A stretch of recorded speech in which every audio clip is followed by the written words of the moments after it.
good, my people?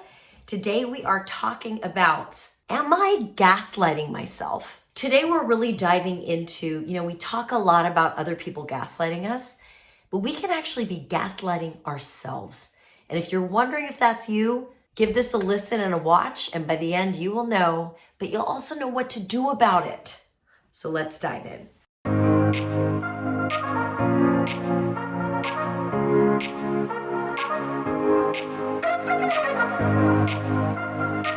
So just to get clear on definitions, gaslighting is when we talk someone else out of what they know to be true.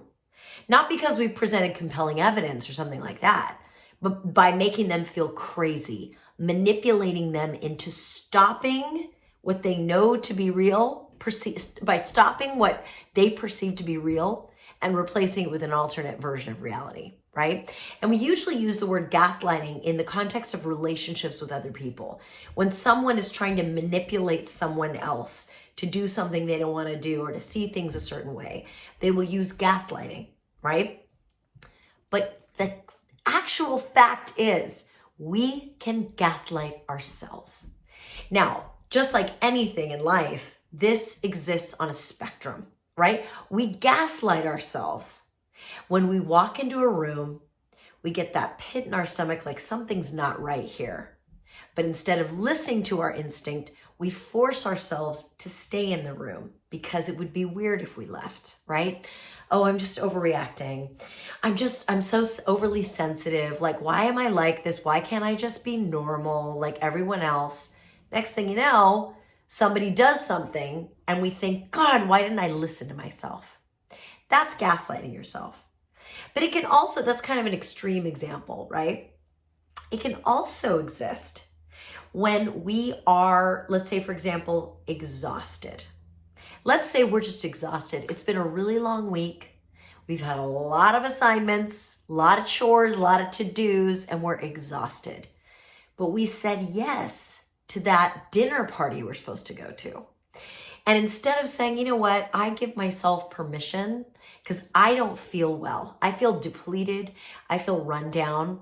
I feel exhausted. I don't want to go to a party and do a bunch of small talk, right? So I'm going to apologize and bow out and listen to my instinct that is telling me to rest. Instead, we say, what is wrong with me? Of course I'm going to that dinner. I need to snap out of it. Why am I so weak, right? Why am I so sensitive, overly sensitive? I need to get it together, put on some lipstick, and get out that door. That's gaslighting ourselves. I mean, even I had to gaslight myself a little bit just to force myself to record some video content today because I said I would for this channel, right? Now that I'm saying this out loud, after this, I'm going to go and sit in that chair behind me and shut my mouth because maybe I've been gaslighting myself a little bit. Anyway, the point is, when we withhold from ourselves or when we ignore a voice inside of ourselves that is warning us, that is needing something, that is advocating for itself, when we override it and shame ourselves or talk down to ourselves, that's gaslighting ourselves. And if you think about it, gaslighting is a tool of manipulation, right? If we have an instinct to not do something, we might gaslight ourselves into doing it because we are afraid of what will happen if we say no. We are afraid of what people will think of us. So the advice I give for us, for you and me, because I do it to myself sometimes too, is the only antidote to gaslighting, whether it's someone else or the self, is to cultivate self-trust and self-regard. We need to become more selfish. Now, if you're like, oh my God, I can't be selfish. I don't want to be that guy, not that girl. Listen, when I'm talking about selfish, I'm talking about self with a capital S, right? The part of the self that is made in the image and likeness of God, right? The part of ourself that is soul. It is the higher self, not the greedy, ego-based, like, I'm going to get me mine self. Not that one. That's lowercase s. That's the ego self. I'm talking about the part of you that is worthy, that knows you're fundamentally enough, that knows you are made of love, you come from love, and you will return to love when this whole shebang is over. That's the self I want you to become more ish with, right? So when you're thinking about your day, when you're thinking about how to move through your week, ask that higher self, honey, what do you need? In fact, let's do it together right now. Right hand over the heart. Close your eyes. Self, what do you need? And you'd be surprised what comes up. It may be that you need time alone because you can't hear yourself think, right? It may be that you need to cancel some plans, or it may be that you've been sitting on your ass too long and you need to go out and make some plans, right? Maybe your higher self is saying, get out of your head, get out of your own ruminating and go help somebody, go volunteer, go do something with this wild, precious life, as Mary Oliver says, right? Taking just a moment to ask that higher self, what would you have me know? It can be the greatest inoculation against gaslighting that has ever been invented. In fact, we should be checking in with that self a couple of times a day. So when I say to you, check in with yourself, ask yourself what you need, what comes up for you? Do you say to yourself, I don't know, I don't really trust that self. She's kind of a mess, or he's kind of a disaster, right? If that's the case, and you have so little self-trust that you don't even trust yourself to check in, I want you to have a little conversation with that self that you think is such a mess. I really want you to just sit her down. Let's close our eyes. Let's do it together, okay?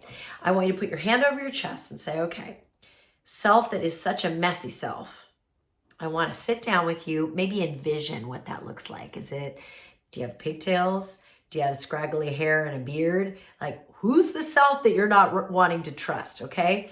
Sit down with that self and see them. And look into their eyes, and it might be weird because you might be looking yourself in the eye, which is fine.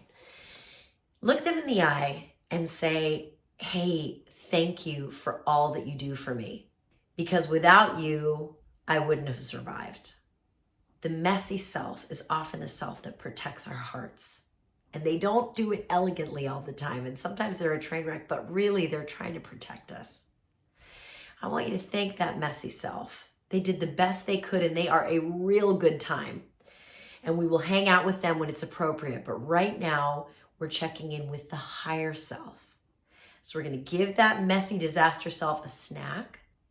We're going to put on a really good show on Netflix. They can sit and watch that show on Netflix while higher self makes some choices and makes some statements. I'm asking you to have a rapport with multiple versions of who you are. Because as you move through the world, you're tapping into different sides of yourself, right? There's different versions of us. There's the people pleaser us. There's the disaster self-sabotager version of us. Whatever version of you is causing you to doubt yourself, have a little chat with that version. Make peace with that version. Find a role for that version of yourself. But do not let them drive the bus. Check in with the higher self. The self that is accessed only when we've done a couple of deep breaths, when we remind ourselves that we're worthy and that we're good enough, and let that self make the decisions. That's how you develop self-trust. That's how you develop a rapport with yourself. And that's how you stop gaslighting yourself, because that self will never serve you wrong. Higher self may put you in situations that are nervous making, because higher self is going to you're going to say yes to stuff that you're secretly afraid to do, but you know that would move your life forward. But they will never lead you into danger. That's the value of doing this work, my friends. That's the value of learning about gaslighting, even when we're gaslighting ourselves. And I hope this helped you. So drop me a note, drop me a comment. I read and respond to every single comment. At least that's my intention. So connect with me. Tell me what's working. Tell me what you want to hear. And thank you for being here. Shine on, my friend. We need your light. I'll see you next time.